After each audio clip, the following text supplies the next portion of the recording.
जहां पर भी शिवलिंग आपके घर में विराजमान है, अगर छोटी सी कटोरी में एक बेलपत्र को आप नीचे रखिए, छोटी सी कटोरी उस बेलपत्र के ऊपर रखकर उसमें थोड़ा सा मधु शहद शंकर भगवान की साक्षी में शिव जी के सामने अगर शुक्रवार की शुक्रवार रखना प्रारंभ कर दो, धीरे धीरे संपदा की वृद्धि अपने आप होना प्रारंभ हो जाती। मधु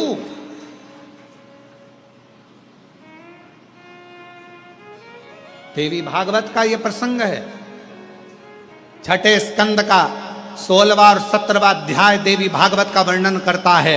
मां लक्ष्मी पृथ्वी पर आ गई, रात्रि को देखा कहीं स्थान नहीं, एक बूढ़ी के स्थान पर, बूढ़ी के दरवाजे पर जाकर विनय करी, शहद मधु पाने को मिला, वर दे दिया, मैं तुझे वर देती हूं, तेरे घर में कभी संपदा की कमी नहीं आई। तूने मुझे मधु दिया है, तूने मुझे शहद दिया है। 56 भोग दीपावली के दिन माता लक्ष्मी को लोग लगाते हैं, ढेरों सारा गुजिया, पपड़िया, बर्फी, चक्की, मठरी, खाजे, पपड़िया सब लक्ष्मी जी को भोग लगाते हैं। पर यदि एक पान के पत्ते पर भी एक बूंद अगर शहद का दीपावली के दिन अगर रात्रि को भी लक्ष्मी को भोग लगा दिया जाए तो कभी संपदा कम नहीं, कभी संपदा। एक बूंद मधु का, शहद का यदि सामने रखा जाए, लक्ष्मी जी के भोग लगाया जाए तो संपदा की कमी नहीं आ सकती, क्योंकि मां वर देती है। जब शंकर भगवान को एक लोटा जल हम चढ़ाते हैं, श्री शिवाय नमस्तुभ्यम कहते हैं, तो शिव महापुराण की कथा कहती है सबसे ज्यादा मेरे नारायण प्रसन्न हो जाते हैं आपके श्री शिवाय नमस्तुभ्यम कहने से, नमः शिवाय कहने से, ओम नमः शिवाय कहने से। भगवान शंकर की स्तुति सुनकर सबसे ज्यादा प्रसन्न भगवान नारायण होते हैं। भगवान नारायण बड़े प्रसन्न होते हैं, बहुत।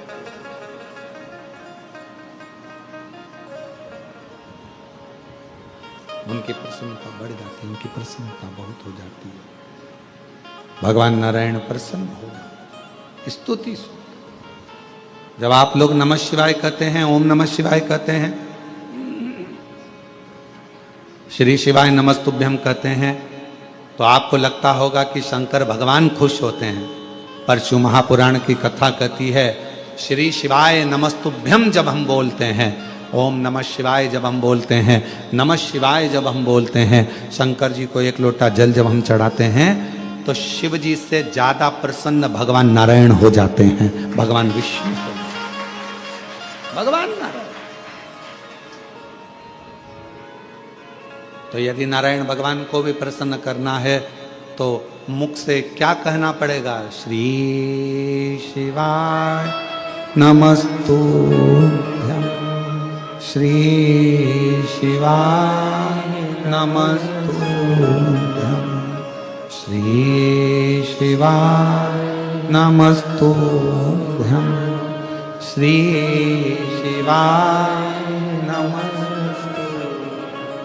श्री शिवाय नमस्तुभ्यं, श्री शिवाय नमस्तुभ्यं। भगवान शिव को प्रसन्न, भगवान का नाम, शंकर का नाम श्री शिवाय नमस्तुभ्यम जैसे ही बोलते हो सबसे पहले नारायण प्रसन्न हो जाए। शंकर का नाम जैसे लेते हो सबसे पहले राम प्रसन्न हो जाए। शंकर भगवान का नाम जैसे लेते हो सबसे पहले ब्रह्मा प्रसन्न हो जाते। शिव का नाम जैसे लेते हो सबसे पहले हमारे कुल देवी देवता प्रसन्न हो जाते। शिव जी पर एक लोटा जल चढ़ता है, हमारे पितृदेव, हमारे कुल देव, हमारे देव, हमारे जो इष्ट देव हैं वो प्रसन्न हो जाते। उनकी प्रसन्नता,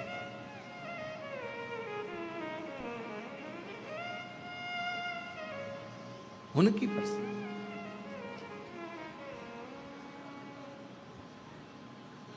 उनकी प्रसन्नता। एक कुम्हार और एक परमात्मा एक जैसा होता है।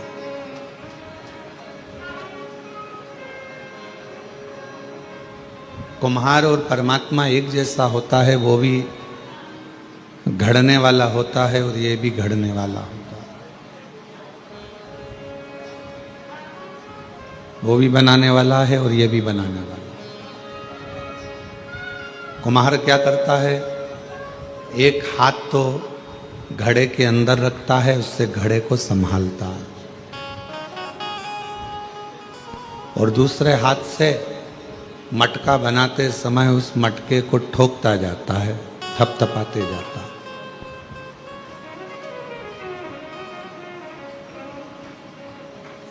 एक हाथ से वो मटके को संभाल रहा है और दूसरे हाथ से वो मटके को थपथपा रहा है।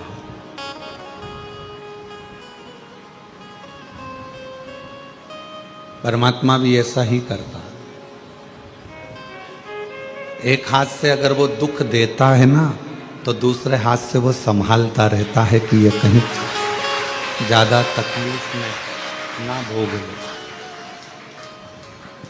ये ज्यादा, इसको दुख ज्यादा ना आ जाए, इसको कष्ट ज्यादा ना आ जाए।